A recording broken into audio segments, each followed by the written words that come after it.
ujian tadi ya, bahwa kita ingin mencoba atau berusaha untuk hidup tidak bercacat celah, untuk hidup berkenan di hadirat Bapa di surga. Makanya dalam situasi seperti ini kita harus betul-betul fokus ke dalam hidup kita, Bapak Ibu. Ya. Karena begini Pak, saya mau ingatkan, membagikan satu kebenaran yang mungkin kita tahu tapi kita tidak terlalu fokus ya. Karena rata-rata kalau firman kita baca, kita tahu umumnya sih ya.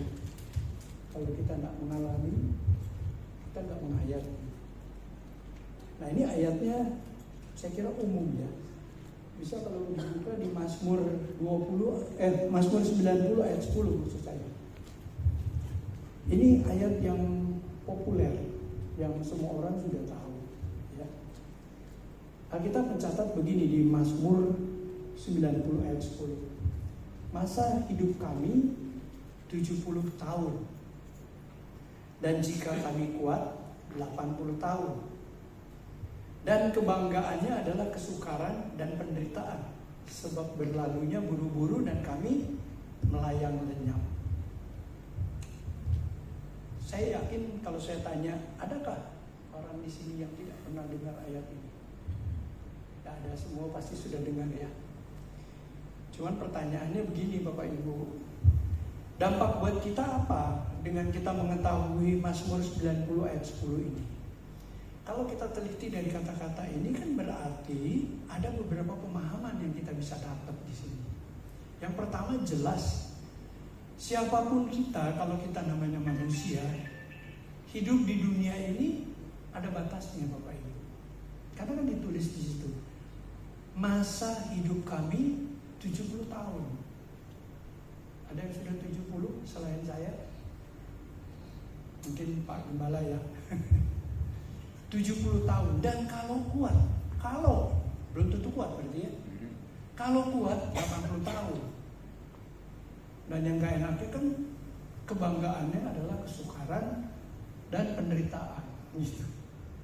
Nah, jadi poin yang kita pelajari di sini adalah hidup manusia ada batasnya. Walaupun 70 tahun saya ganti jadi 1 miliar tahun pun, habis 1 miliar mati. Tidak kekal. Makanya di bagian lain Alkitab mengatakan tubuh jasmani kita merosot, tapi rohani kita bertumbuh terus. Gitu. Nah yang perlu kita garis bawahi gini, kalau manusia ada batasnya, berarti satu saat kita selesai di dunia ini. Jadi pertanyaan, selesainya tuh selesai sudah tidak ada embel-embel lagi atau gimana? Kalau kita menarik dari Alkitab, manusia diciptakan dari tanah, dari tidak ada jadi ada. Di kitab Kejadian dikatakan bahwa dari tanah dikasih napas yang dari Allah, makanya hidup jadi manusia. Lah masalahnya, nafas yang dari Allah ini karena Allah sifatnya kekal, manusia jadi makhluk kekal. Lah hubungannya dengan ini, kalau umurnya cuma 70 tahun nggak game over terus selesai, tidak. Ada kelanjutan. Setuju nggak Bapak Ibu ya? Nggak ada yang setuju deh. Setuju ya? Nah, yang kadang-kadang kita lupa tuh di sini. Ya sudah 70 tahun kita bertanggung jawab, ya. Tapi kelanjutannya di mana nih? Alkitab mencatat bahwa fisik dikembalikan dari tanah menjadi tanah, tapi jiwanya kembali kepada yang punya. Pertanyaannya, kita hidup di dunia ini kita kembali kepada yang punya atau tidak? Nah ini kan harus diperkarakan. Nah sekarang saya tanya Bapak Ibu, pernah nggak Bapak Ibu bergumul, menyediakan waktu, lalu menghayati atau bertanya, Tuhan, kalau saya mati, saya sudah berkenan belum? Matinya pasti Bapak Ibu setuju kan? Nggak tahu kapan, tapi pasti mati kan? Sampai di sini setuju dulu enggak? Setuju. Kalau Bapak Ibu nggak setuju ya kan saya diterusin dong, ya kan? Nah, kalau Bapak Ibu setuju, pertanyaan berikutnya, pernah nggak Bapak Ibu perkarakan kalau kita mati kemana? Oh, ini jauh-jauh dari Jakarta, bawanya mati-mati dulu. Enggak, ini saya kasih, artinya saya sharing, ya. Karena saya juga menghayati sebagai pendeta itu kan bukan selalu aman, ya. Aman justru pendeta lebih bahaya. Kenapa? Karena sudah pendeta, rasanya sudah lebih dari manusia biasa, lebih dari jemaat. Padahal sama-sama harus mati. Nah, kalau saya mati kan tuntutannya lebih besar daripada Bapak Ibu yang jemaat, betul kan?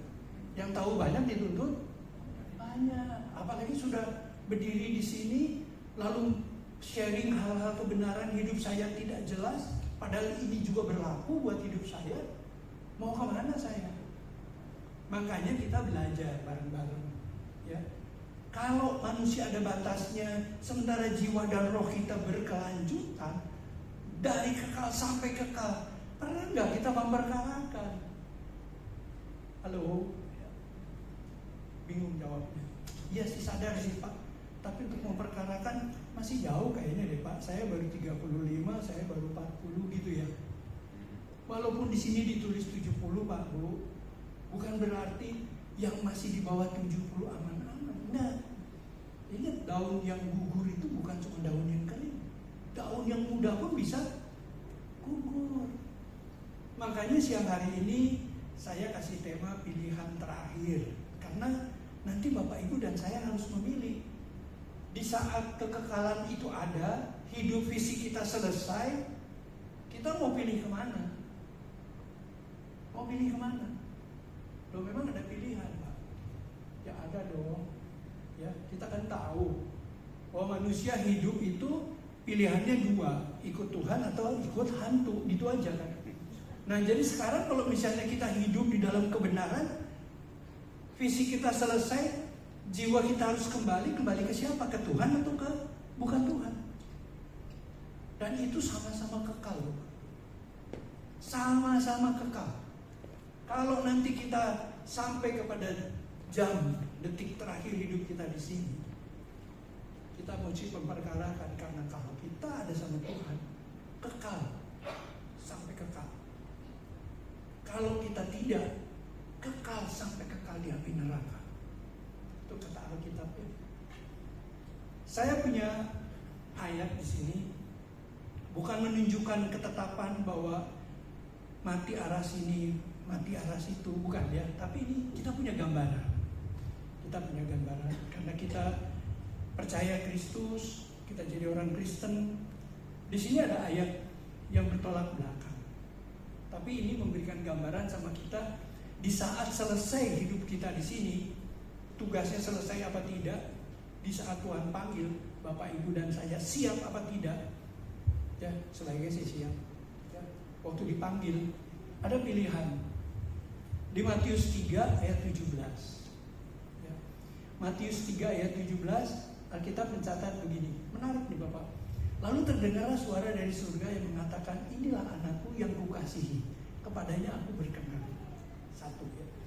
Lalu ada yang kontradiksinya. Matius 7 ayat 23 Pak. Matius 7 ayat 23 katakan begini. Pada waktu itulah aku akan berterus terang kepada mereka dan berkata, aku tidak pernah mengenal kamu, nyala daripadaku kamu sekalian pembuat kejahatan. Ini kan bukan menunjukkan kemana kita mati, apakah ke sini, tapi ini kan gambaran. Berarti ada dua pilihan nih Pak Bu. Ya, ada dua pilihan. Bapak Ibu nanti mau yang mana? Kalau saya tanya Pak, Bapak Ibu pilih Matius 3 ayat 17 atau Matius 7 ayat 23? Ada yang bilang, pasti bilang begini, Matius 3 ayat 17 dong. Betul tak? Siapa yang gak mau? Apalagi Bapak Ibu rajin ke sini, rajin beribadah, merasa sudah yakin ke sini. Inilah anakku, padanya lah aku berkenan. Ini kan ditujukan buat Yesus. Tapi mari kita coba lihat di ayat Matius 3 ayat 17. Kalau kita lihat di ayat 15-nya, coba deh, kita bisa tahu kenapa Tuhan Yesus dikasihi dan berkenan. Ya, Lalu jawab Yesus katanya kepadanya. Lalu Yesus menjawab katanya kepadanya, maksudnya kepada Yohanes. Karena ini perikopnya Tuhan Yesus dibaptis. Biarlah hal itu terjadi, karena demikianlah sepatutnya kita menggenapkan seluruh kehendak Allah. Dan Yohanes pun menurut. Artinya Tuhan Yesus melakukan apa yang menjadi kehendak Bapa. Di dalam perikop ini Bapak Ibu udah tahu kan, Yohanes disuruh membaptis Tuhan Yesus. Nggak mau, wah nggak, pegang sepatunya aja nggak layak kok, gitu kan. Tapi Tuhan bilang harus menggenapi kehendak Bapa. Baru dibuntutnya, inilah anakku, kepadanya aku berkenan, kan begitu. Setuju ya Bapak Ibu ya? Jadi Tuhan Yesus berkenan karena melakukan kehendak Bapa. Amin kan? Nah, di Matius 7 ayat 23 tadi, kita lihat di ayat 21-nya. Ayat 21-nya Pak. Bukan setiap orang yang berseru kepadaku, Tuhan, Tuhan, akan masuk ke dalam kerajaan surga, melainkan dia yang melakukan kehendak Bapakku yang di surga. Kalau yang ini, orang ini tidak melakukan kehendak Bapa, maka di ayat 23, nyala dari hadapanku. Nah jadi kan Bapak Ibu sekarang kita dapat benang merahnya. Hidup pasti ada ujungnya. Nah pulangnya mau kemana nih? Apakah kita nanti di kekalan bersama Tuhan karena inilah status kita, inilah anakku yang kukasihi, kepadanya aku berkenan, atau nyala dari hadapanku? Nah sekarang kan Bapak Ibu dan saya punya pilihan nih sekarang, ya, punya pilihan. Bapak Ibu mau ikut yang mana? Tapi dua-duanya intinya mengerjakan kehendak Bapa. Nah kalau saya tanya sekarang, Bapak Ibu melakukan kehendak Bapa enggak nih? Kita semua melakukan kehendak Bapa enggak? Kan susah jawabnya. Oh iya saya hidup baik-baik Pak. Hidup baik enggak cukup kok. Ya, hidup baik enggak cukup. Tuntutannya kita sebagai orang Kristen, hidup sempurna, hidup kudus. Amin gak ya? Amin. Nah, aminnya sambil bingung nih. Oh gitu ya Pak ya? Aduh kok berat ya? Nah siapa bilang ikut Kristen jadi gampang? Gak ada cerita begitu ya. Tapi ya balik lagi lah Pak, Bu. Kita lihat, tadi saya sudah katakan bahwa ini bukan ayat pasti untuk menunjukkan bahwa ini sudah gambaran saja bahwa nanti setelah mati itu ada dua pilihan. Ya, ada dua pilihan yang bisa Bapak Ibu dan saya kejar. Sekarang kan pilihan ada di tangan kita. Setuju enggak? Apakah kita mau dikasihi atau kita mau dibuang? Sudah jelas clue-nya melakukan kehendak Bapa. Tidak melakukan kehendak Bapa ya sudah dibuang. Nah, baru pertanyaan berikutnya, siap gak Bapak Ibu dan saya melakukan kehendak Bapa? Nah kalau tadi di ayat 15, Tuhan Yesus melakukan kehendak Bapa, dia menurut apa yang Bapa kehendaki. Nah kalau sekarang Bapak Ibu tidak paham apa sih melakukan kehendak Bapa dalam hidup Bapak Ibu dan saya sekali, nah gampang, nah mudah Bapak. Artinya kita begini Pak, kita bisa lihat karakter Kristus itu selalu melakukan kehendak Bapa. Yohanes 4 ayat 34. Makananku adalah melakukan kehendaknya yang mengutus aku dan menyelesaikannya. Ya, Yohanes 4 ayat 34 mengatakan demikian. Kata Yesus kepada mereka, makananku ialah melakukan kehendak Dia, Bapa ya, yang mengutus aku dan menyelesaikan pekerjaannya. Nah, kalau memang kita sekarang tahu dan kita hidup di dalam kebenaran seperti yang Tuhan Yesus mau, ayat ini mestinya ada di dalam kehidupan kita. Melakukan kehendak Bapa yang mengutus aku. Nah, melakukan kehendak Bapa ini berarti Tuhan Yesus di sini hidup di dalam pemerintahan Bapa, karena kerjanya cuma melakukan kehendak Bapa dan menyelesaikannya. Ayat ini mau diterjemahin apa coba? Makananku ya, dalam bahasa aslinya broma. Broma itu begini, kalau tidak dilakukan mati. Pemahaman broma itu kalau tidak dilakukan mati. Berarti Tuhan Yesus pasti melakukan semua ini. Nah berarti kalau Tuhan Yesus melakukan semua ini, kehidupan Tuhan Yesus itu hanya mengikuti pimpinan Allah saja. Pertanyaannya lagi, kita balik ke kita. Apakah kita hidup hanya melakukan kehendak Bapa di dalam diri kita? Bapak Ibu kan pasti berdoa setiap hari dong. Setuju nggak? Pasti Roh Kudus ada dalam hidup kita dong. Pasti dikasih hikmat dong apa yang mesti kita lakukan di dalam hidup kita. Amin. Kalau nggak amin berarti Bapak Ibu nggak pernah berdoa. Kalau nggak pernah berdoa, ya nggak dikenal. Setuju nggak? Nah saya kan dikenal karena saya datang sama orang itu kenal. Saya kenalin, saya Frans. Oh ya, Frans ya. Nanti belakangan baru kita akrab. Gitu. Kalau tidak pernah datang sama orang, kita nggak akan dikenal. Ya lewat-lewat aja. Oh iya dia. Sama. Kalau kita nggak datang sama Tuhan, mana dikenal sih? Dikenal itu Tuhan nggak mungkin nggak kenal. Kalau kenal tahu, ya Tuhan pasti tahu sama kita, ya kan?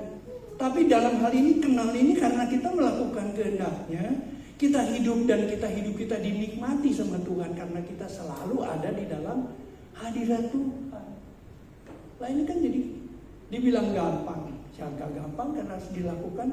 Tapi di dalam pemahaman kita ngerti sekarang. Oh iya ya, melakukan kehendak Bapa itulah yang bisa membawa kita dikenal. Dikenal artinya hidup kita dinikmati sama Tuhan. Jadi nanti ujung-ujungnya di saat hidup kita selesai, hidup kita dinikmati sama Tuhan. Waktu tadi Tuhan bilang, nyala dari hadapanku, aku tidak kenal kamu karena kau buat masa Tuhan Yesus nggak mengenal. Kalau Bapak Ibu tarik ya ke atas itu ayat-ayatnya, itu kan seorang yang luar biasa. Mengusir setan, menyembuhkan orang sakit, bernubuat, betul nggak? Yang pasti kan paling setidaknya itu kan orang pilihan. Ya kalau zaman sekarang mungkin pendeta lah ya. Masa sih Tuhan nggak kenal? Bukan kenal tahu Pak Bu. Maksudnya di situ kenal menikmati hidup dia. Tuhan Yesus tidak menikmati walaupun kamu sudah melakukan hal-hal yang mujizat yang hebat, tapi itu sekedar ambisi kamu. Karena kamu tidak melakukan kehendak Bapa. Nah ini jadi kita punya gambaran Pak Bu. Kita punya gambaran. Kenapa? Menghadapi akhir hidup kita yang pasti datang. Setuju katakan amin. Yang muda berani bilang amin. Ya, pasti Bapak mikir nih. Aduh jangan kalau ngomong amin tiba-tiba saya dipanggil dulu. Enggak ya, enggak, Tuhan tahu lah kapan kita mesti dipanggil. Tapi yang pasti itu pasti terjadi. Nah yang kalau ini saya paksa Bapak Ibu harus bilang amin. Karena kematian pasti kita alami. Tapi kapannya kebijaksanaan Tuhan. Ya. Nah balik lagi Bapak Ibu. Dengan kita tahu bahwa kita melakukan kehendak Bapa karena kita dinikmati hidup kita, ya otomatis kita merubah dong cara hidup kita. Pasti kita hidup di dalam tuntunan Allah. Apa tuntunan Allah? Makanya ketemulah sama Tuhan setiap saat supaya kita mengerti. Karena kita datang sama Tuhan setiap hari, ya. Makanya di GSKI kan ada yang dicanangkan setiap saat doa pagi ya, supaya kita datang sama Tuhan ya. Bagus kalau Bapak Ibu bisa ikut, ya. Tapi saya lebih menekankan ketemulah secara pribadi, ya. Ketemu sama secara pribadi, duduk dia di kaki Tuhan, perkarakan. Tuhan kalau nanti kau panggil, kau kenal saya enggak ya? Pernah nggak Bapak Ibu lakukan? Jangan menghakimi Pak, bukan, saya mengingatkan, ya. Saya mengingatkan. Tuhan memang tahu kita, tapi apakah kita dikenal, dinikmati? Kita mesti tanda tanya Pak Bu. Kita orang baik, iya, tapi tuntutan Tuhan kan bukan sekedar baik, kudus dan sempurna. Nah, jadi mau tidak mau Bapak Ibu mesti nyiapin, bukan menyisakan, tapi menyisihkan waktu untuk memperkarakan masalah ini yang pasti kita alami. Nanti dari situ dituntun Bapak Ibu dan dituntun bagaimana kita bisa melakukan kehendak Bapa sesuai dengan porsi kita. Karena tuntutan Bapa terhadap saya, terhadap Pak Hasan, terhadap Pak Yohanes, terhadap Pak Willy beda-beda. Beda-beda. Karena statusnya juga beda Bapak Ibu. Ya. Kekurangannya pun kita beda. Kelebihan kita pun beda. Jadi Tuhan tahu proporsionalnya kita harus melakukan yang menyenangkan Bapa itu apa. Ya. Itu makanya Bapak Bu, duduk diam di kaki Tuhan. Cobalah belajar untuk ketemu Tuhan, ya, berdoa. Yang dibilang berdoa itu bukan minta ya, tapi berdialog. Ya, memperkarakan sampai di mana kehidupan kita di hadapan Tuhan. Makanya tadi saya katakan, orang baca, orang dengar, orang mengerti, tapi belum tentu menghayati bahwa hidup manusia itu ada batasnya. Orang tahu, oh ini ada batasnya kok. Kenapa? Kalau ditanya kenapa gitu ya, karena jatuh dalam dosa jadi waktunya. Nah, kita bilang jatuh nggak jatuh dalam dosa juga, tetap Bapak Ibu pasti ada selesainya manusia. Hanya bedanya tidak lagi ada pengadilan. Tuhan Yesus tidak perlu disampaikan atau dikirim ke dunia ini, karena semua dia justru karena jatuh dalam dosa itu, makanya Tuhan Yesus diutus ke sini. Karena Alkitab bilang begitu kan, Allah menciptakan manusia yang segambar dengan yang kekalnya sama. Waktu manusia jatuh dalam dosa, akhirnya Tuhan sudah melihat, Allah sudah melihat, bahkan Allah sempat pernah menyesal menciptakan manusia. Pernah baca ya? Allah menyesal menciptakan manusia karena kedegilan manusia. Tapi setelah waktu berjalan, dengan kasihnya Tuhan, mau tidak mau Allah memberikan putra tunggalnya. Nah, ini sebetulnya ayat yang betul-betul kita bisa hayati. Tadi ayat yang saya bandingkan tadi itu cuma memberikan semacam gambaran bahwa kita bisa punya pilihan kok. Ya. Tapi kalau di ayat yang Tuhan bilang bahwa Tuhan Yesuslah yang diberikan, itu jelas tidak ada orang sampai kepada Bapa tanpa melalui Tuhan. Ya. Dan karena kasihnya Allah kepada dunia ini termasuk ciptaannya, maka diberikannya putra tunggalnya Tuhan kita Yesus Kristus, supaya gitu ya, orang yang percaya kan bukan sekedar percaya akali aja, tapi percaya yang mewujudkan apa yang Allah ajarkan. Percayanya begitu Pak Bu, bukan percayanya saya udah percaya Tuhan aman lah. Enggak begitu. Kita harus berjuang. Dengan kita percaya, kita harus berjuang. Nah, sampai di sini kan Bapak Ibu lihat benang merahnya dong. Ya, sekali lagi saya mau ingatkan, kita mesti benar-benar perkarakan di saat nanti waktu kita selesai, kita kemana? Ya, kalau fisik jelaslah, di mana-mana juga kita bisa, ya, bisa ditaruh, bisa dikubur di mana fisik, dari tanah kembali kepada tanah. Tapi masalahnya roh dan jiwa kepada siapa? Pertanyaan saya, Bapak Ibu siap nggak kalau dipanggil sekarang? Jawabnya berat. Jawabnya berat. Ya, jujur ngomong saya kalau ditanya, siap pula nggak berani? Ya kalau memang Tuhan berkenan, apa adanya. Saya sudah berusaha untuk hidup berkenan. Tapi manusia saya bilang begini, kalau boleh Tuhan, nawar kan? Betul, setuju nggak Bapak Ibu? Bapak Ibu ngerti gak ya saya ngomong apa ya? Kok pada bingung ya? Tapi sadar ya, paham ya? Manusia ada batasnya. Sekarang mengerucut, siap apa tidak siap? Kalau siap, mau nggak mau, siap kemana? Siap untuk ikut jadi diberkati, dikasihi, atau nyala dari hadapanku? Kan begitu. Ya, yang makanya perkarakan Pak. Umumnya ya, termasuk saya. Kata syukur-syukur kalau saya salah. Orang itu belum siap. Ya. Makanya jangan kaget di gereja ada mak-mak udah 80 tahun tapi masih terus, ya harus semangat hidup dong. Oh iya, puji Tuhan. Tapi udah mesti, pikiran tuh udah mesti siap diproyeksikan kalau nanti Tuhan panggil tuh siap apa enggak. Lah kalau mestinya umurnya udah 80, 90, masih mikirin nanti warisan kemana, kan capek ya. Masih terikat. Dan umumnya memang manusia itu begitu. Belum siap untuk memperkarakan atau untuk kalau satu saat dipanggil. Ya, belum siap. Makanya kita harus siap. Ya. Kalau saya tanya Bapak Ibu siap, tidak usah dijawab Pak. Nanti Bapak Ibu pulang, mulai dari sekarang siapkan waktu. Nanti Tuhan yang jawab. Kalau kita perkarakan, Tuhan bilang kamu belum siap. Tuhan mesti kasih kesempatan. Waktu Tuhan kasih kesempatan berubahlah seperti yang Tuhan mau. Jangan sampai Tuhan bilang kamu nggak siap. Kamu siap nggak siap sekarang pulang. Nah kalau sudah begitu, ketahuan dong yang jemputnya siapa. Pasti Tuhan suruh pulang, yang jemputnya siapa coba? Pasti bukan Tuhan kan? Karena kita nggak pakai kesempatan itu.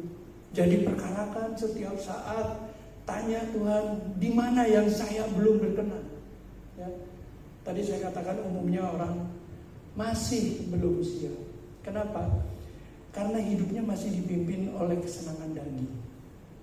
Ya, kita masih pengen ini, pengen itu, belum capai ini. Apa salah Pak? Bukan masalah salah apa benar, bukan. Kalau toh memang Tuhan kasih kesempatan ya enggak apa-apa. Tapi kalau kita berharap supaya Tuhan beri kita kesempatan untuk memenuhi apa yang menjadi keinginan daging kita, itu yang salah. Itu yang salah. Bukan tidak boleh berarti Bapak Ibu mesti apatis, tidak boleh memiliki apa-apa, bukan. Bukan. Kita bertanggung jawab hidup apa yang menjadi kewajiban kita. Tapi siap artinya dalam hal ini kita selalu waspada. Tanya sama Tuhan kekurangan kita apa. Doa itu memang ya kalau belum pernah berdoa 15 menit juga udah capek. 5 menit aja, 10 menit aja. Mau ngomong apa ya Tuhan ya? Udah. Tapi kalau Bapak Ibu coba satu hari 15 menit, ya berterima kasih sudah diberi kesempatan hidup. Tapi perkarakan. Nanti lama-lama Bapak Ibu ya 1 jam Bapak Ibu nggak berasa. Berdialog sama Tuhan itu tanya, nanti Tuhan kasih gambaran. Apa yang pernah kita lakukan, yang dulu-dulu kita anggap biasa lah itu manusia kan berdosa. Tapi Tuhan ingatkan untuk kita lebih hati-hati dengan dosa itu supaya tidak terulang. Karena di 1 Korintus 6 ayat 17 jelas, kalau kita mendekatkan diri sama Tuhan, Tuhan rohnya jadi satu. Kalau rohnya jadi satu, ya apapun yang kita ngomongin pasti tahu. Pasti Tuhan ingatkan sama kita. Masalahnya roh Tuhan tidak ada sama kita karena kita tidak pernah menghampiri Tuhan. Ya jadi Bapak Ibu ya, memang manusia itu belum siap. Belum, banyak yang belum siap. Mungkin termasuk saya. Ya, saya berusaha untuk siap. Tapi sebisanya boleh, kalau boleh Tuhan lebih panjang dulu deh dengan gali gini loh. Saya belum selesai di dunia ini melayani. Ya bukan sih sebetulnya, masih takut mati ya. Jangan gitu ya. Nah, sekali lagi Pak Bu, saya bukan mau menakuti. Ya. Nanti kita lihat ciri-ciri orang yang belum siap secara rohani untuk dipanggil. Kita bisa lihat situ Bapak Ibu ya. Kenapa? Karena hidup manusia ini masih dikuasai oleh daging. Ya. Rohani yang dimaksud di sini itu begini. Kualitas hidup kita yang hubungannya dengan Allah. Makanya kalau pertumbuhan rohani itu, pertumbuhan hubungan kita dengan Allah semakin akrab apa tidak? Ya. Jadi bukan semata-mata pertumbuhan rohani yang tadinya ke gereja sekali, sekarang jadi setiap hari, bukan itu. Hubungannya dengan Allah. Dikenal apa mengenal Allah, gitu. Nah, orang yang belum siap dengan rohaninya ini susah. Jadi begitu lihat kalau dibilang kematian, menakutkan buat dia. Menakutkan. Kenapa kalau dia belum siap? Karena itu tadi saya bilang, umumnya manusia kan masih pengen mencari kepuasan di dunia ini. Yang sudah diwariskan sama nenek moyang. Nanti hidup begini, begini, begini terus.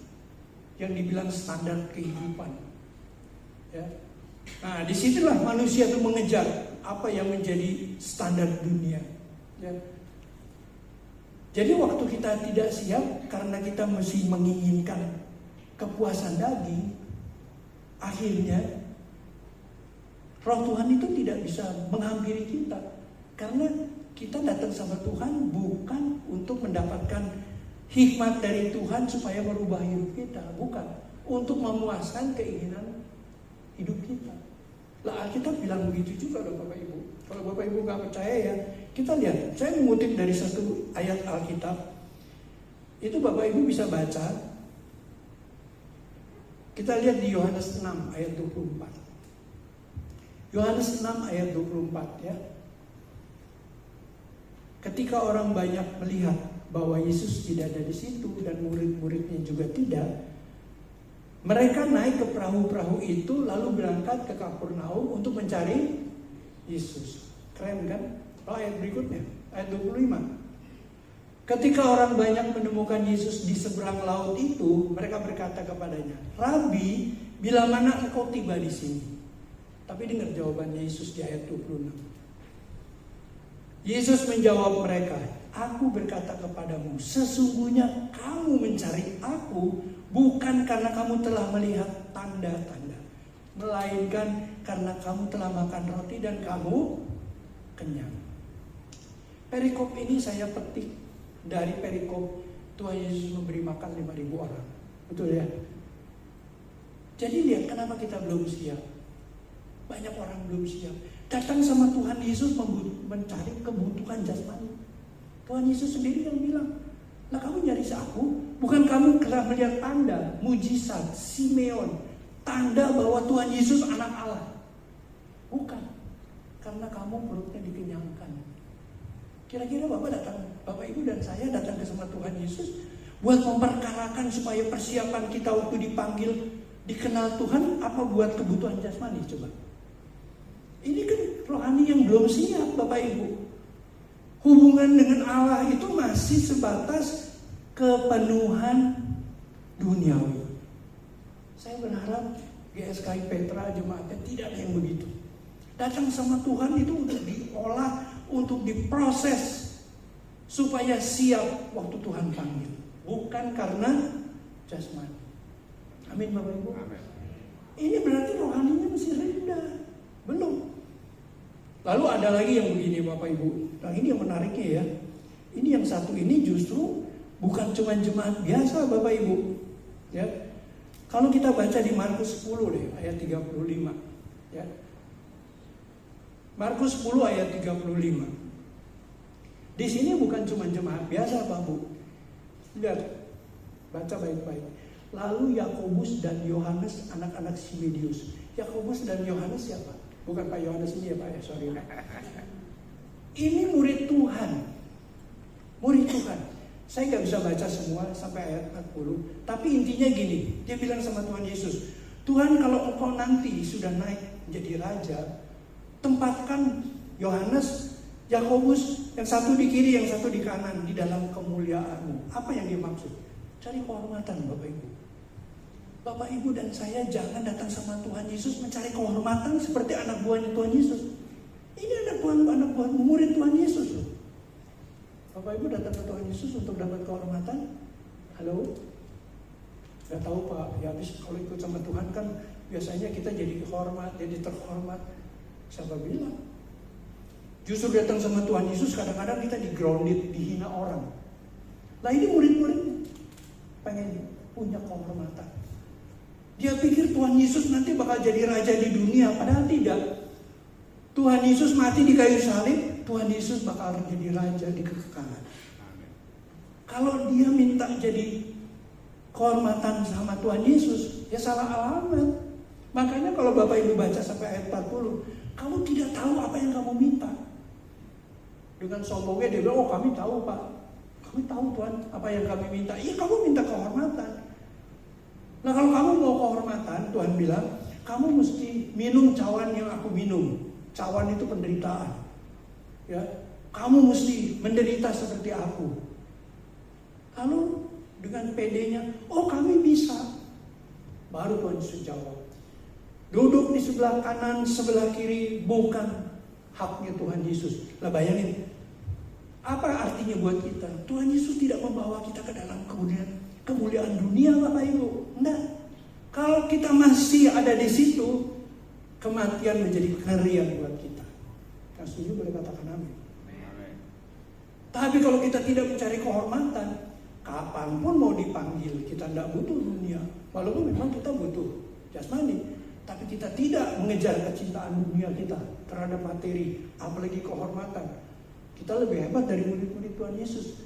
Jadi waktu itu kita udah siap. Tuhan mau panggil, mau kagak, ya pokoknya begitu Tuhan panggil, ada kita siap. Nah, yang jadi hambatan itu karena manusia banyak yang masih mencari keinginan daging dan kehormatan dunia, Bapak Ibu. Ya. Dan yang lebih mengerikan lagi, Bapak Ibu, jangan seperti Yudas. Nah, kalau sampai dicerita tentang Yudas, sekolah minggu juga tahu. Betul nggak? Tuhan Yudas berkhianat, menjual Tuhan Yesus. Apa artinya buat kita? Menjual keselamatan yang Tuhan beri dengan uang. 30 keping perak, berapa duit? Alkitab mencatat dia cuma berhasil membeli tanah. Akhirnya menyesal, bunuh diri. Bapak Ibu berani mengkhianat sama Tuhan? Oh enggak Pak, saya tiap hari ke gereja Pak. Saya tiap kali berbakti, saya menolong orang gini. Iya, tapi hati kita di mana? Kalau menolong untuk kehormatan, gak bisa Bapak Ibu. Yang namanya kita tidak berkhianat itu, hidup kita serahkan, kita samakan dengan langkah hidupnya Tuhan Yesus. Kita tidak berkhianat. Dan sekarang kan Bapak Ibu lihat, banyak orang berkhianat. Menjual iman, menjual keselamatan demi harga diri di dunia. Bahkan demi materi dunia. Ya, namanya mesti di Alkitab. Tapi begitu ditanya statusnya mualaf. Repot kan? Kenapa begitu? Ya kalau dia meninggalkan Tuhan Yesus, kemakmuran dunianya dia dapat. Ya, saya berharap juga jangan kita menjual kemuliaan Tuhan. Ya, jangan kita menjual keselamatan yang Tuhan sudah berikan melalui darahnya di kayu salib. Ini kalau ini masih terjadi, kembali lagi Pak Bu, kita tidak berani melihat akhir hidup kita. Kenapa? Hati kita belum serius ke sana. Ya, ada satu lagi ciri yang bisa kita lihat, kisah adik yang minta sama orang tuanya, boleh nggak saya minta harta? Ada ya, Bapak Ibu pernah baca kan ya? Di sini kalau nggak salah di Lukas 15 28 sampai 31. Pokoknya Lukas 15. Itu cerita tentang adiknya minta warisan sama orang tua, dikasih. Kemudian dia foya-foya, gitu kan dia. Lalu sengsara dia pulang. Yang saya mau garis bawahi, sikapnya bukan si adiknya ini. Ya udah, kita pasti tidak akan melakukan hal itu ya, foya-foya dengan. Tapi yang saya soroti sikap kakaknya. Ya. Kenapa kita belum siap? Karena kita memiliki sikap kayak kakaknya. Merasa paling benar. Waktu adiknya pulang dia marah sama bapaknya. Itu orang sudah ngabisin duit, kamu sambut. Saya yang setiap hari ada sama bapak, kamu gak menghargai, gitu kan ya. Egoisnya muncul, merasa paling benarnya. Sama dengan kita. Kalau kita melihat ada orang salah sama kita, ya kita maafkan, tapi dendamnya tidak. Kalau kita melihat orang bersalah, misalnya nih di gereja, kita tahu orang itu bersalah. Terus orang itu dikasih kesempatan melayani. Apa yang ada di pikiran kita? Orang kayak gitu kok boleh melayani ya? Emang kita udah paling benar? Belum tentu kan? Nah sebaliknya orang itu kalau tidak dikasih kesempatan bertobat, kapan dia bisa bertobat?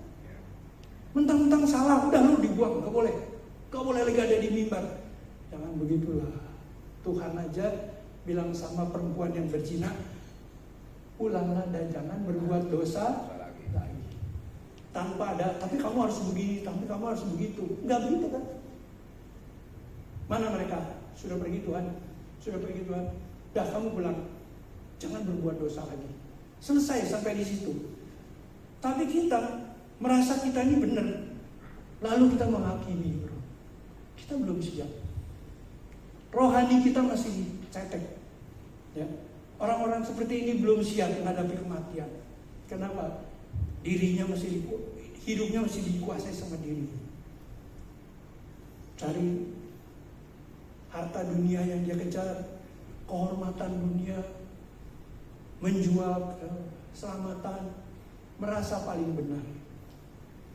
Ya, makanya tadi saya bilang Pak Bu, menghadapi kematian yang pasti kita mesti duduk diam, minta hikmat Tuhan. Kira-kira kita sudah siap gak? Apakah kita masih memiliki hal-hal seperti itu, ciri-ciri seperti itu, di mana rohani kita belum seperti apa yang Allah mau?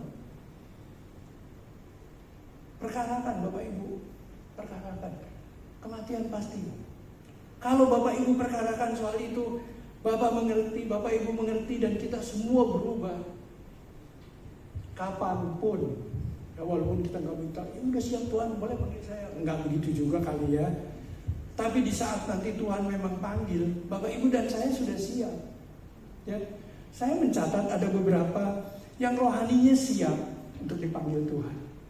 Ya, kalau Bapak Ibu baca di Alkitab di Lukas 19 1-9, Bapak Ibu tahu ya, itu cerita tentang Sakius. Ya, kalau baca panjang 1-9, tapi saya ambil garis bawahnya. Yang pertama orang kaya dibilangnya. Ya, setuju ya? Ayat 3, dia orang yang kaya, tapi berdosa katanya. Kenapa? Pemungut cukai. Betul nggak? Tapi ayat-ayat berikutnya diceritakan Sakius begitu mencari Tuhan. Ya, tidak seperti orang-orang tadi yang naik perahu. Dia tidak, dia cari. Karena tingginya semekot, tahu ya semekot ya, semeter kotor. Jadi dia berusaha sampai naik ke orang. Kira-kira kalau kita orang kaya, mau cari Tuhan seperti dia enggak? Kenapa Alkitab mencatat sampai ukuran badannya ditulis? Karena ada artinya. Berarti dia orang yang tidak layak di hadapan Tuhan, tapi dia mencari kemuliaan Tuhan. Pada akhirnya Tuhan datang menghampiri kehidupannya. Lalu di ayat 9, keluarga ini mendapat keselamatan. Nah, ini orang yang siap. Karena ceritanya waktu dia ketemu Tuhan, dia bilang gini, kalau ada orang, jikalau ada yang kuperas, kalau ada kata jikalau, sudah terjadi belum? Belum kan? Kalau saya bisa saya datang, tapi saya kan belum datang. Kalau bisa, lah Sakius juga sama dong. Apabila ada yang kuperas, belum tentu dia meras kan? Tapi hartanya sudah dibagikan. Sakius tidak melepaskan hartanya, dia barter dengan kemuliaan Tuhan. Ini yang rohaninya sudah memang siap untuk menghadapi kebenaran, Bapak Ibu. Kenapa? Nggak terikat sama duit Pak, tapi hartanya kan sebagai pemungut cukai. Pak Bu, berarti setiap pemungut cukai itu memang tidak ada yang tidak berdosa. Tapi pemungut cukai lain dia kantongin buat dirinya sendiri. Sakius bertobat, dia kembalikan semuanya, lalu dia mencari Tuhan Yesus. Kalau saya yakin kalau saat itu Tuhan bilang ada keselamatan, kamu pulang Sakius. Ada di mana Sakius? Orang dia berani kok barter, kekayaannya ditinggalin. Lah orang muda yang dulu disuruh hidup sempurna, jual hartamu nggak mau karena hartanya banyak. Ya kan? Berbanding terbalik Bapak Ibu. Orang yang siap ya di dalam dia menghadapi kematian, pasti dia tidak lagi terikat dengan apa yang dia miliki. Karena di ayat 9-nya di situ dikatakan telah terjadi keselamatan bagi keluarga ini. Ya, berarti datang sama Tuhan, semuanya Tuhan penuhi, apalagi kalau kita meninggalkan semua. Hari ini telah terjadi keselamatan kepada rumah ini karena orang ini pun anak Abraham. Nah, kalau kita mau diselamatkan, buanglah semua, barter sama Tuhan.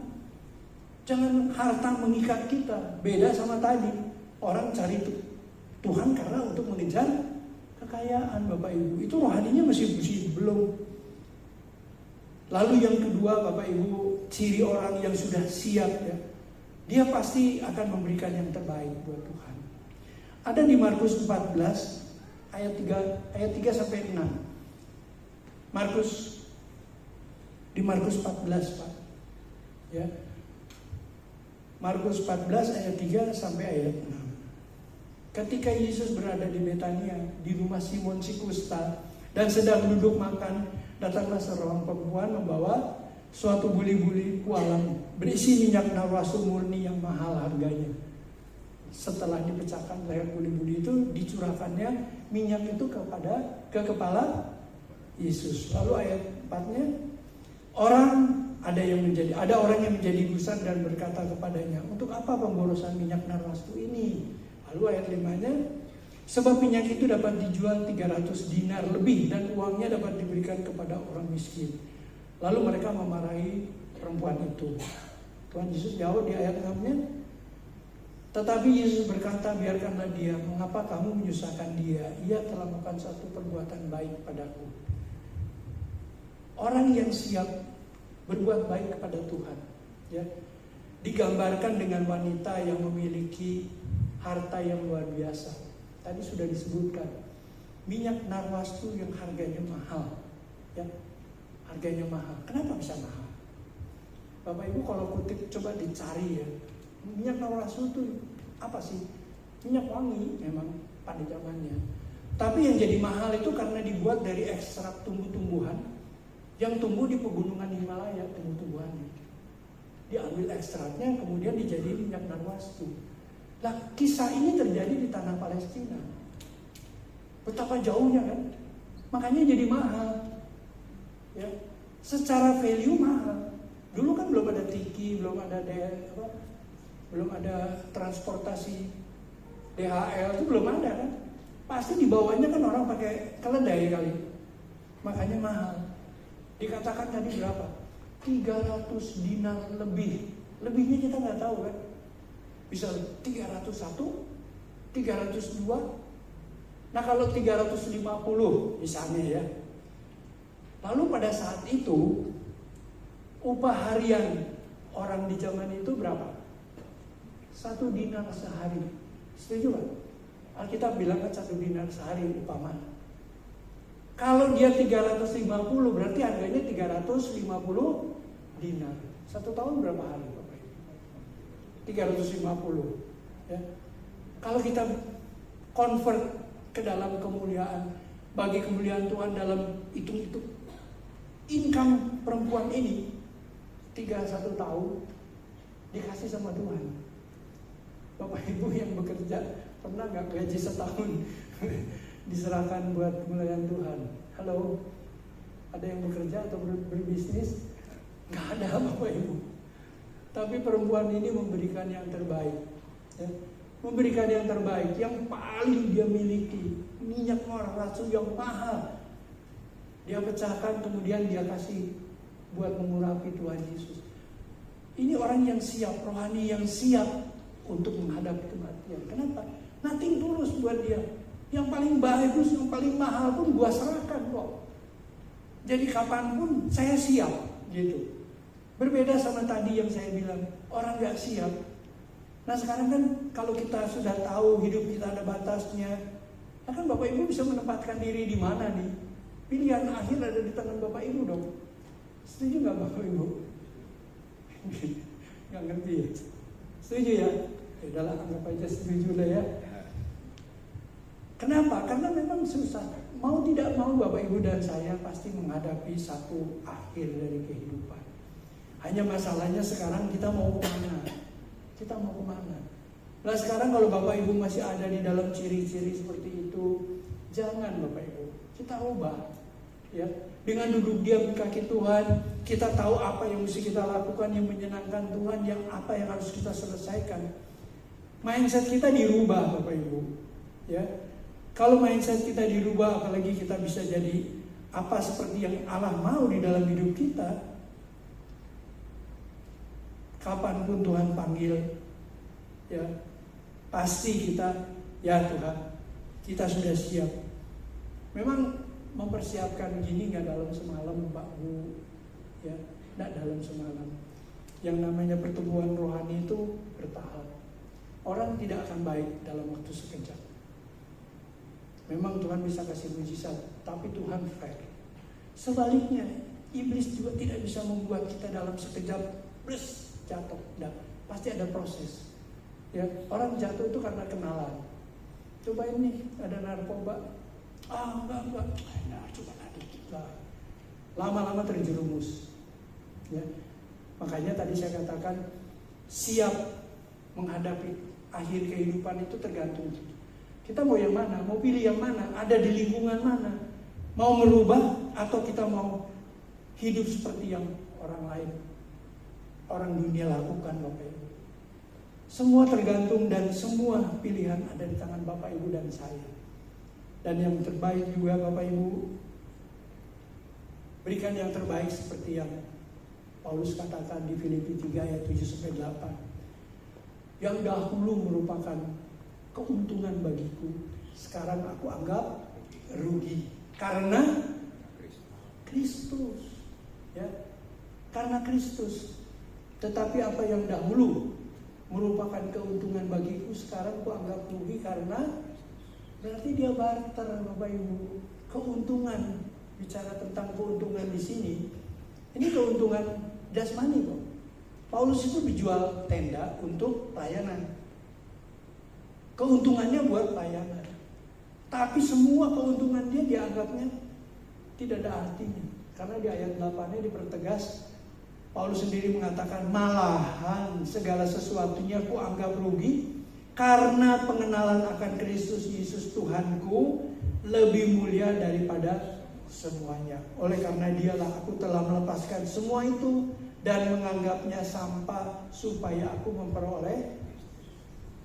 Sama Bapak Ibu, siap nggak kita barter? Apa yang menjadi kesenangan kita lepaskan? Memang tidak mudah, tapi Paulus mengajarkan hal ini. Dan kita tahu siapa Paulus. Ya, siapa Paulus. Nah kalau kita nggak siap, nanti saatnya datang, mau kemana? Hidup di dalam Tuhan kekal, dari kekal sampai kekal. Hidup di luar Tuhan juga dari kekal sampai kekal. Pilihan akhir ada di tangan kita. Bapak Ibu mau yang di mana? Kita mau pilih hidup yang di mana? Ya, tapi semua ada harganya. Yang mau digampang ya sudah, tidak apa-apa, hiduplah sesuka-sukanya. Nanti juga Tuhan buat kita sesuka-suka Tuhan. Ya, sehingga di saat nanti kita pulang, jelas Tuhan tidak akan mengirim malaikatnya untuk menjemput kita. Ya. Karena di dalam kekristenan kan kalau orang mati kan bukan siapa yang menjemput, bukan siapa yang mengantar, tapi siapa yang menjemput kan. Nah Bapak Ibu mau dijemput siapa? Pernah kepikir nggak? Ya saya berharap kita semua perkarakan supaya di saat nanti waktunya tiba, malaikat Tuhan yang menjemput. Bahkan kalau perlu Tuhan sendiri turun. Inilah anakku, kepadanya aku berkenan. Siap Bapak Ibu? Saya berharap apa yang saya sampaikan bukan merupakan satu yang menakutkan ya. Tapi ini memang kewajaran hidup orang percaya. Ya makanya tema yang saya usung, pilihan akhir. Bapak Ibu mau pilih yang mana? Semua terpulang kepada kita sendiri. Ya, mumpung masih ada di sini, masih diberi kesempatan. Pertanyakanlah sama Tuhan, perkarakanlah. Apa yang harus kita lakukan supaya kita pulang benar-benar dapat tempat di hadirat Tuhan. Selamat berjuang Bapak Ibu.